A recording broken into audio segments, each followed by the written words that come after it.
Right, welcome to another episode of FGS TV.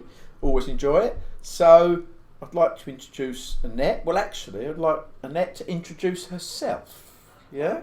Hello everybody, my name's Annette Andrews. I was a Chief People Officer and now I run my own coaching and consulting business, people orientated on a global basis. And Right. feel very blessed to do so. Very good. We like feeling blessed. Yeah. Enjoy your work makes all the difference, doesn't it? No, so in old school, we're talking Chief People Officer, Head of HR. Yes. Yeah, is that right? That's correct. Yeah. So yeah, it's all Chief now. Look, yeah. That's the most recent title. Oh, is I'm it? sure it'll change over time, It will but change. Chief People Officer. Yeah, at least you're not Head of Personnel. Not anymore. Not That's anymore. Yeah, we've moved on. We've moved on from old money. Right, I'll tell you what we're going to chat about today. As most of you are aware, since before, we are predominantly IT as a business, FGS. And one of the things that we come more and more across, HR is so now integral to the business that IT can ruin what HR do, to be honest. And so we're going to talk about how we marry the two up, HR and technology, how we make it work, and why it needs to work well together and needs to really be aligned, because I've got some analogies. I've actually got some real life examples where it doesn't. Yeah. So if I kick off with that, Yes. and this is a real life example. It was in Malta, and I won't say which company because everyone in Malta knows this company, so it would be unfair. I was in this business about 3.5 years ago, before pandemic. About 11:30 in the morning, went to reception. I was meeting the head of what's called Corp IT over there, service desk. In reception, there were 3 people sitting there, and I was chatting to them, as you do, because they'd all started that morning at 9 o'clock. They were still in reception. IT weren't expecting them, so there was nothing ready. So they'd been sent to Costa, with a few euros, try and kill a bit of time. My IT frantically went around. So the person I was meeting was the head of service desk, head of Corp IT, and I said, "What's going on?" And she said, "I didn't know they were joining. Didn't know they were joining." One who was joining was senior management. So the induction, the first day would have been shocking.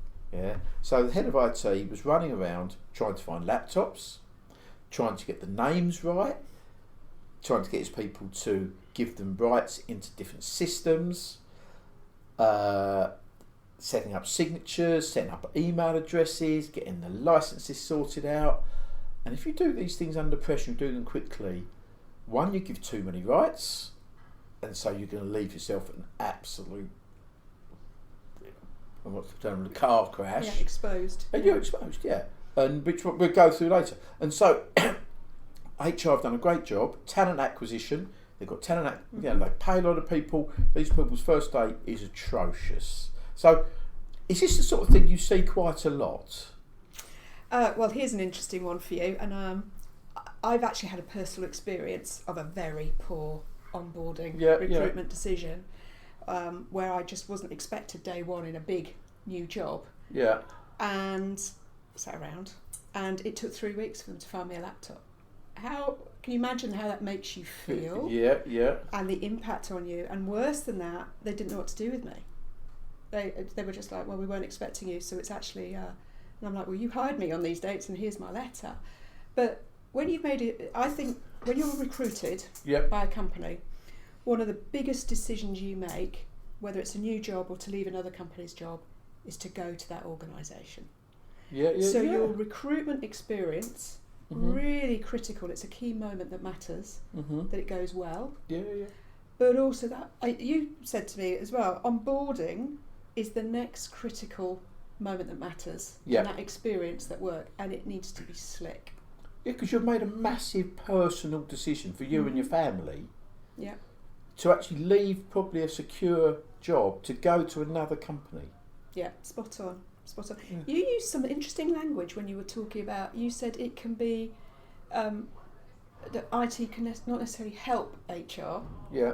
whereas I actually think it's a complementary Yeah, and coming together. Yeah, it's an And alignment. it really should be. Yeah. can enable all the people activity.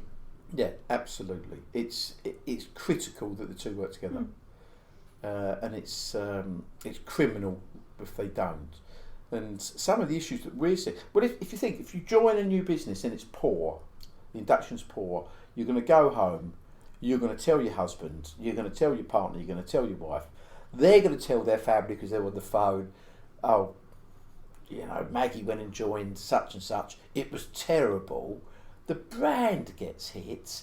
Other people thinking, I've got an interview there next week. These are the sort of things. And the impact is huge. No, you're spot on. Around. And it's the recruitment and onboarding process, and then how you feel as part of that and rewarded. You share that with absolutely. people. And it's free advertising for a company. It's really linked to employee engagement results. But there's something else it'll do. It will make people stickier, and I call it stickiness, to your organisation, because they go, actually, I feel valued and recognised, and I want to be part of that. Yeah, and I think there was a report, and it's from a university in the States. I can't remember if it was Harvard or Berkeley. I can't remember who it was, and I read it. This was a few years ago. The average length of time on a poor induction that you do not stay there is 222 days. Well, that is massive, isn't it? It is, and there's something else that's going on now, and this is global, not just UK. Most people, when they're looking for a job, will have 3 job offers. Right, okay, is that right? Yeah. Right, okay.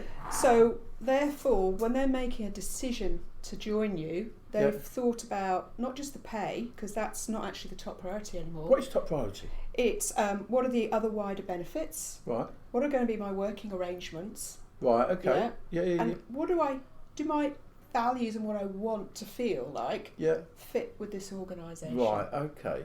And by the way, people take a pay drop to go somewhere they feel more valued, part of the team. Some even organisations that are doing more on a diversity and inclusion or an environmental piece. Or like CSR side. CSR, they will go for that. Yeah, okay. Because it feels more, it's all about here. Yeah, and get that. That's a real generational change. Yeah. Right, yeah. But with those 3 job offers, something else interesting happens now. Great, I've made that decision, I'm going to go with that company. Yeah. But if that company doesn't make you feel warm, part of the team, and keep that link going to the very point you walk through the door, they might not turn up. They might take another company offer because they go, actually, that company kept reaching out to me. They kept inviting me to join events. They made me feel more wanted. Right, okay, that's the company I accepted. Yeah, and that's really smart, isn't it? And so that you can do that in a structured manner, work it out, and makes you feel good. So it's really important that through the recruitment process, which needs to be slick, by the way. In today's world with IT, it's got to be slick, but quick. So as soon as you've made a decision about giving somebody an offer, they've got to get it. Get it out. How many times? How many times do I hear when people say, I've had a job interview and they're going to get back to me by Friday. You speak to them the following Monday, they ain't got back to me. Right. And that happens a lot, doesn't it? Yeah, and I think it's getting worse. Right, so okay. I think there's a real opportunity here with slick recruitment processes linked to IT. Any candidate that comes through the process, particularly for an interview where they've had an in-person touch point, even if it's virtual or an assessment centre process, gets a thank you. After that, it can be automatic. But thank you for coming along today. Thank you for participating in the process. We will be coming back to you shortly. Really important. Follow up to say thank you for coming in, but unfortunately we're unable to offer you a position. With some brief, appropriate rationale. Doesn't have to be too much. But something that there was something on LinkedIn I read this morning. An HR person had gone for an interview. She's a senior person. They haven't even followed up with her. They hadn't given her any feedback. And she's like, I took a day off work, I arranged childcare, I spent a week revising for that job, and you haven't even bothered. Not even the courtesy. So guess what she's going to say? Yeah. So even if candidates are not successful, they are still potential ambassadors and adverts Yeah, for your business. So again, I think this is where IT and processes can help, which is remember to say thank you for coming in, thank you for being interested, but I'm sorry, your application hasn't been successful, your interview hasn't been. Yeah. So people feel, well, I was treated with respect and recognised for what I gave. It takes it to the next level for me, because I've always looked at it about after you've made the decision to employ somebody. Yeah. So when we employ, our inductions are all, the first week's filled up. There's training. There's go out for lunch the first day with somebody so they can see the area, making sure that they're not just sitting there on their own. Mm-hmm. So the first week or 2 weeks is that sort of thing. Yeah. Agreed, Yeah. but I think... But now you're taking it further even before that. Absolutely. Yeah. So a part of the recruitment process, remember you are creating that sticky relationship from the point an advert goes out or the point the headhunter rings. Yeah. So why should somebody come to you over the other 2 offers they may have had? Yeah. So it's all about how they feel. The other thing that's changed, and I think this is fascinating, I don't know about you, but when I first went for my first job, I was just grateful to be there. And I was just grateful for a job offer, and I was like, wouldn't say boo. Yeah. Again, generational change. Mm-hmm. It's a two-way street now. Yeah. They are interviewing you as much as you're interviewing them, Right. and they're deciding which of the 3 jobs to pick out. Yeah. So who you put in front of them. So it's really important to have people that are adverts for the organisation that are telling the whole story about the offering of the organisation that people can relate to. A typical thing people do, which is just a mistake, put really young candidates in front of, I'll say this nicely, mature individuals. People like myself. Can't relate to People like them. myself. They can't relate. Yeah, I get it. Yeah. So mix up the people they see. Yeah, right, okay. And the exposure. So how IT can help is to make systems slick, to help the automatic follow-up, the thank you, to follow up with feedback. It doesn't have to be war and peace. And by the way, you have to be careful. You don't want to give feedback which they can then say this was the reason. Thank you for your application. Really sorry, but you haven't been successful on this occasion. We thank you for your interest in your organisation. They will go out and tell people about what a slick process it was and how they felt. But onboarding, let's talk about onboarding. Yeah, okay. You talked about day 1. Yeah. I think onboarding starts as soon as someone gets that slick job offer. Yeah.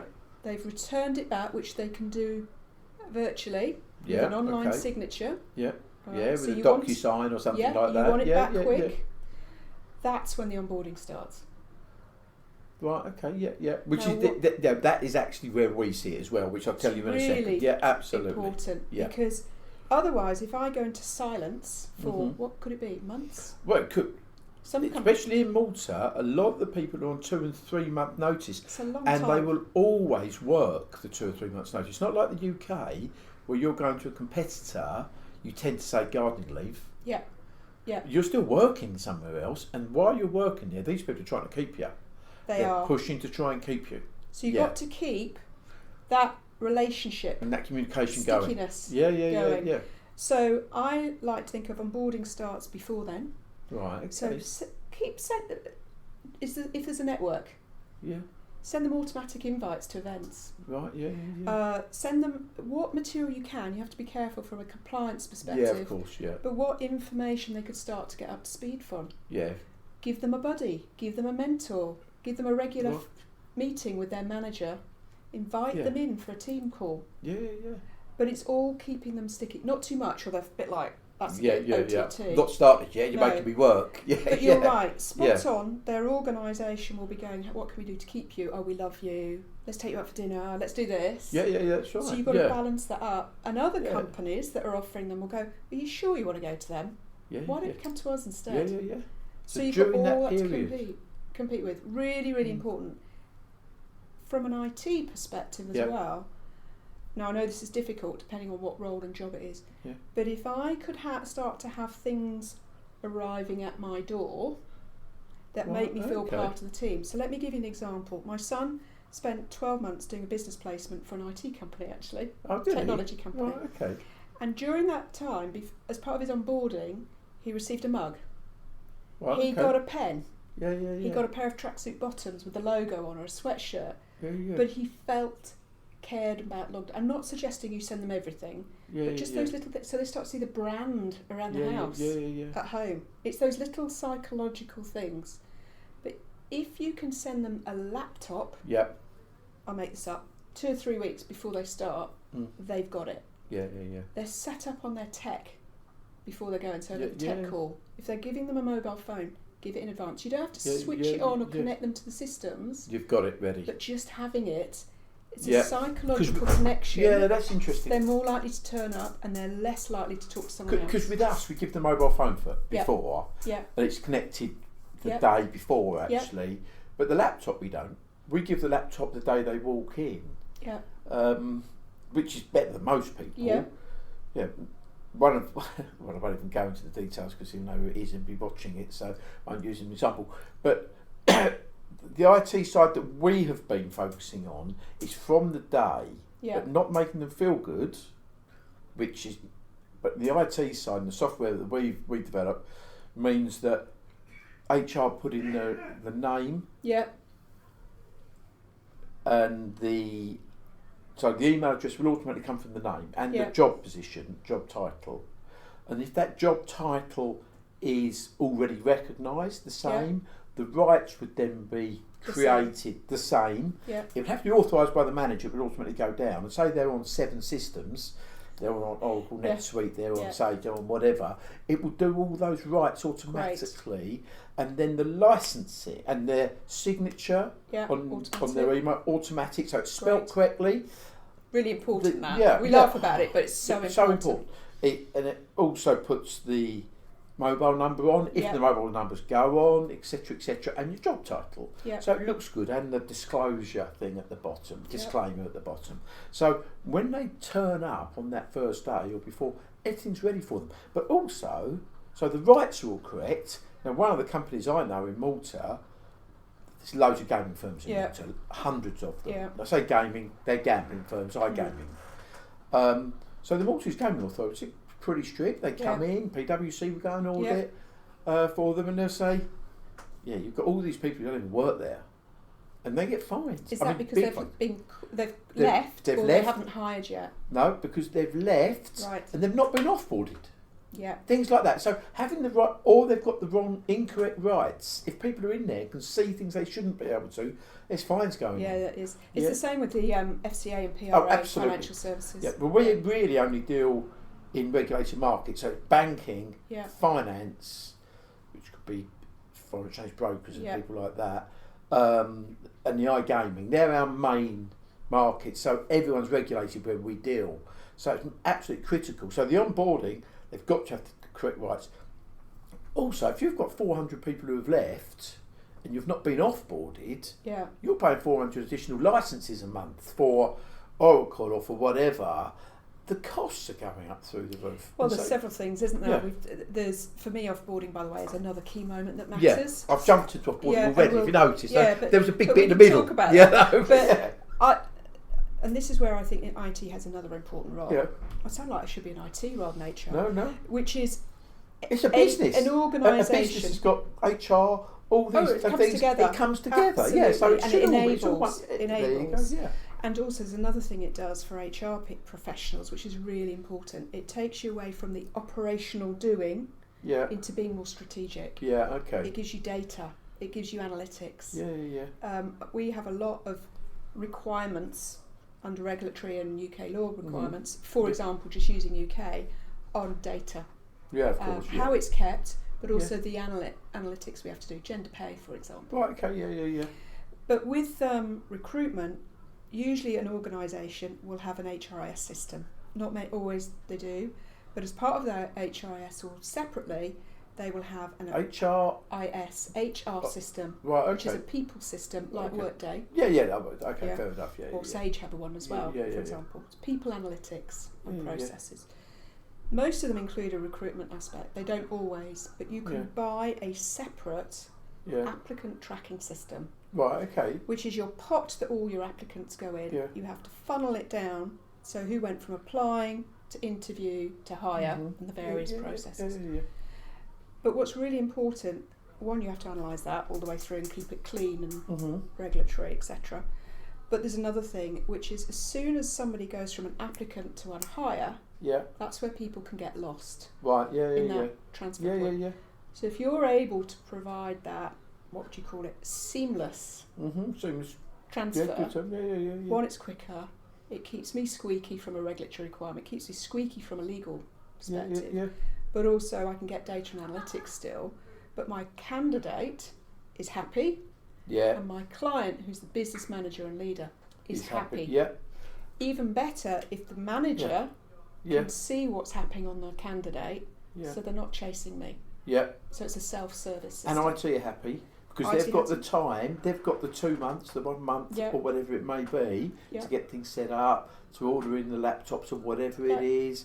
They make sure that things are done in the correct manner because you've got time. If you rush, you're going to get it wrong. You make mistakes, Yeah. and also people get lost. Yeah, There's absolutely. nothing worse than my experience of turning up Mhm. somewhere and they went, "Who are you? What are you doing?" Yeah, yeah, "Oh, this is my letter," which is Yeah. a shocking experience. yeah. My sister. Oh no, I've only mentioned because we know which police force it is. Yeah. But forget that then.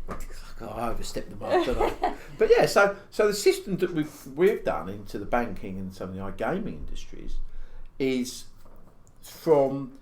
it's links through an API to the HR systems, Yep.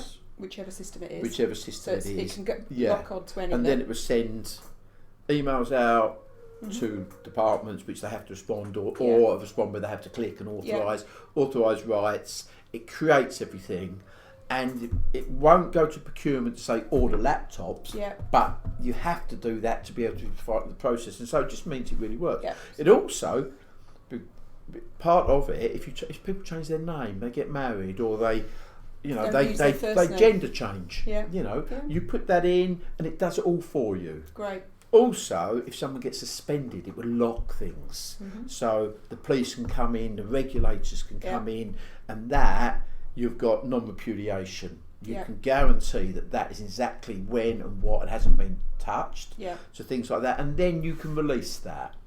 And so it makes things so simple. I mean, the woman who runs the service desk at one of these organisations said it has saved her life. Probably a lot of money and time. A lot as of well. money, but she says, I never get complaints now from new people. Everyone's Good. happy.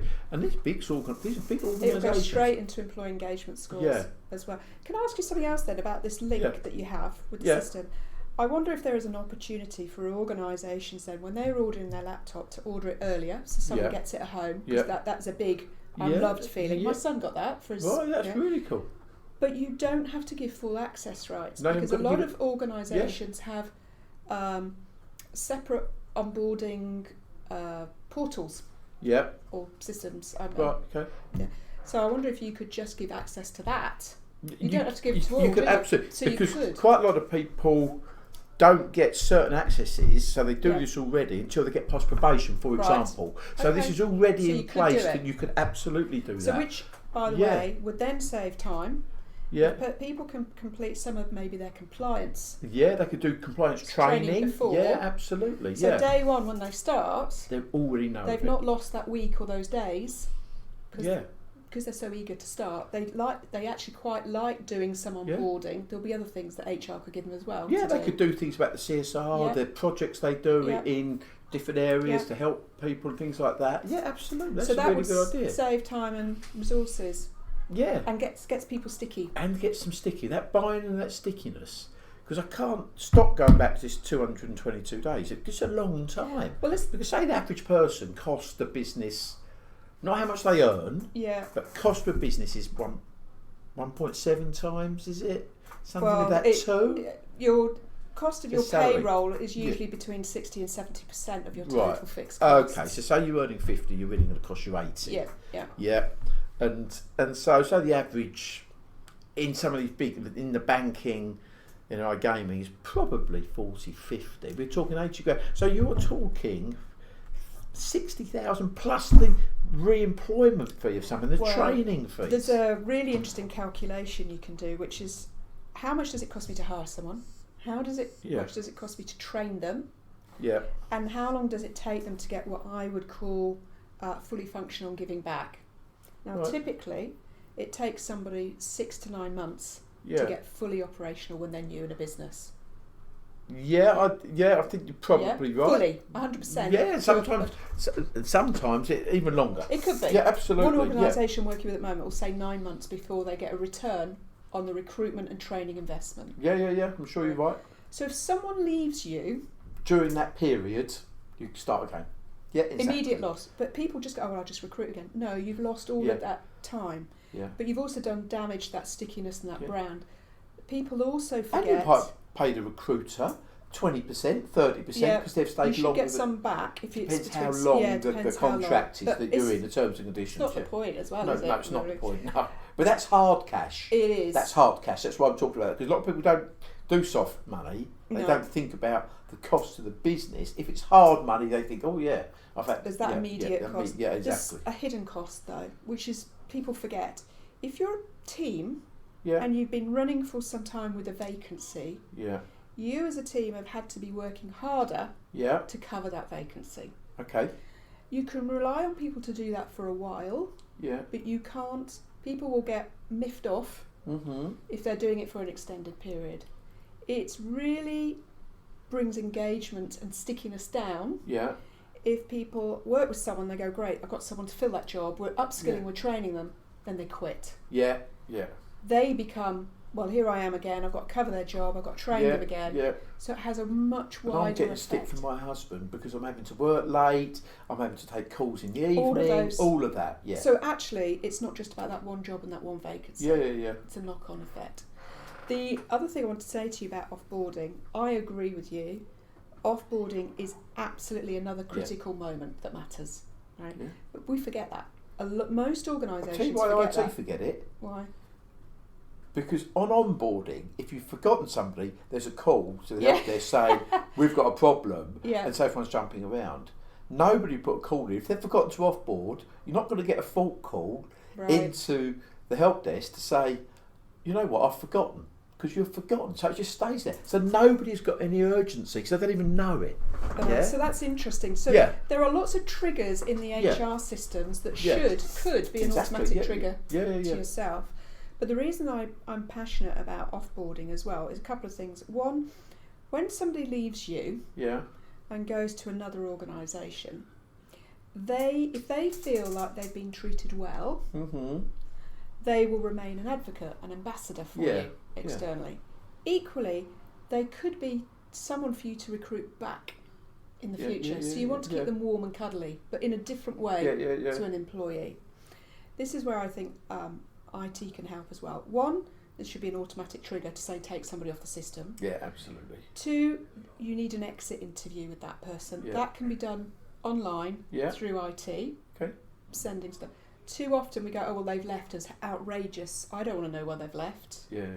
And a manager often doesn't want to know why they don't left. want to know They don't want it because- documented. Yeah, absolutely. Yeah, most Be people on leave them. their managers, not their organisation. Yeah, absolutely. Yeah. The other thing is there are critical points once somebody leaves when they might make a decision where they go, I've made a bad move because my onboarding experience was so bad, or Yeah. I really want to go back, but they're too embarrassed Yeah. to raise it. 6 months and 12 months are critical points. You could send out an automatic follow-up, say how's it going, what you're doing, Right, okay. or a follow-up to the exit interview. Yeah. Now, only the challenge is only for what I call good leavers, not for people that you've Yeah, exited. no, you don't want to try and entice people about your sacked. No, not a good That's move. really word. Not No, a good move. not good for anything. That's the minority. Yeah, get that. But that goes well. Yeah. That goes down, and it's really valuable data. The other thing is it's an honesty box. The longer people are away from you, the more honest they are about the culture, reasons. the environment. Yeah. So that's good. The other thing that's really important is to create what I call an alumni pool, which is where I That's think a new IT word for me. alumni is people that have left your organisation. It's like we're all a school alumni, or we're all organisation alumni. So wherever we've worked in the past, You're going to have to spell that for me in a while, not just yet, but after. It's Latin. It's But Latin, yeah, that's why I didn't Think know about it as a network. Yeah, okay. Right. What I think IT could help with is, and I did this at Lloyds Bank, which is actually arrange quarterly or 6 monthly get-togethers Yeah. for your alumni. Right. Okay. Where you invite them in, send them updates on what's happening in the organisation. Yeah. Guess what? They'll say to their friends and family, "Oh, I've been invited to this. I'd really encourage you to go for that role." Right. Okay. Send them job vacancies, because either they might be interested themselves, or they'll tell their other mates people. or other contacts, Yeah, organisations, or they go, "Actually, I'm really interested in that myself. Can I come back?" And it's a way of and that keeping could that be done talent. automatically. Could be done automatically. Not hit or miss. Not hit or miss. And That's really clever. So really smart. it's not been fully utilised yet. And I think IT could help because otherwise somebody in my team or me has to go on LinkedIn. Oh, here's a So our system, the SureStaff system, yeah, because it links API into the HR systems. yeah, Talking to HR, giving these ideas which they might be using already, Yeah. but doing automatic. Otherwise, it's hit or miss, isn't it? And if it's And hit it or relies miss, on then somebody. you're invited to one, but not on the next three, and you're thinking, well, there's something happening? else that you have to be careful of, which is it causes affront if you've been invited and I haven't. Yeah. And you go, hang on a minute, they're on my blacklist now. Oh, tell me, we do events, Yeah, and it makes it, they get bigger and bigger and bigger because we don't want to miss anybody. Yeah. But we do occasionally, just by accident. yeah, Yeah, that could be damaging. yeah. And I get So that. it's really the same helpful. thing. Yeah. But I think you're not just helping HR with all of this, you're helping the business. Absolutely. And you're helping the line management as well, Mhm. because I feel sorry is the wrong word, I really feel for managers and leaders at the moment. The world's changed dramatically. Yeah, it has. Their job's not just about a technical role anymore, they've got these people they need to support, develop, grow. There's a lot more of a people Mhm. aspect now. The more we can make their life easier through self-service, Yeah. regular data and updates, so automatic updates on your candidate, that HR don't have to go, I'll just give them an update. Yeah. Which Because is I used to exactly get phone calls all the time Yeah. for people that had a vacancy. Mhm. But the other thing is they can then focus on doing more of the people management rather than chasing up after vacancies Yeah. or following up on candidates. Which they're probably not very good at doing anyway. They're not, but if you've got a burning platform of an empty job and the Yeah. rest of the team are going, we've Yeah, got a problem, Yeah, absolutely. that's going to become your number one priority. Tell you what, you've given me food for thoughts on lots of things. That's probably why you're an expert and I'm not an HR. Yeah. But the systems we've got that we've developed for these companies is links to HR and links to onboarding, offboarding, and all the rights. So we look at the regulatory side a lot, and also that nicey bit that I can understand, that the joining and getting that right. But this takes it to another level. It does, yeah. Really takes it to another, really fascinating, really interesting. So it's something that we'll talk about afterwards, about integrating into the software that we have written, and how to then move that on. And then we'd have to use that as modules within in the system, and go to our clients with it, because there's some really great stuff there. So get this right. Well, we've that's probably now going over the top. We haven't transformed businesses, but we've made the onboarding and offboarding a lot slicker and reduced the risk with the regulatory. And we've also reduced the risk of people leaving quicker. Don't get with the IT bit's not all of it. Yeah. There is no doubt. But if you turn up and you've got your laptop, and you've got your logins, you can work. You've got everything. It's part of it and a major part of it. Yeah. But obviously HR and the management have to follow that through and make sure that the rest of it works. And that's the bit that we don't really touch on because we're guided by IT and the regulators. So it's something that we will look at now. So Adele, thank you so much for coming in. It's been insightful. I've really enjoyed it, but I've learned loads. So, and as we'd never met before or talked about this before, it was my first time learning. So every day is a school day, and it's been great. So we're going to take this and see what we can do within the business to help our customers to move forward on this critical side of recruitment, keeping staff, pulling old staff back in, which I've never even considered, because IT is an enabler. Yeah. People don't buy IT for a laugh. They don't think, I'll have 5 laptops, put them in a cupboard. They buy it for a reason, for a business reason. So these bits of software making your business better. And so, but you can only do that if you understand what the businesses need. Mm-hmm. And that's the bit that I'm learning today. So, Adele, thank you so much. You're It's been very brilliant. welcome. Super.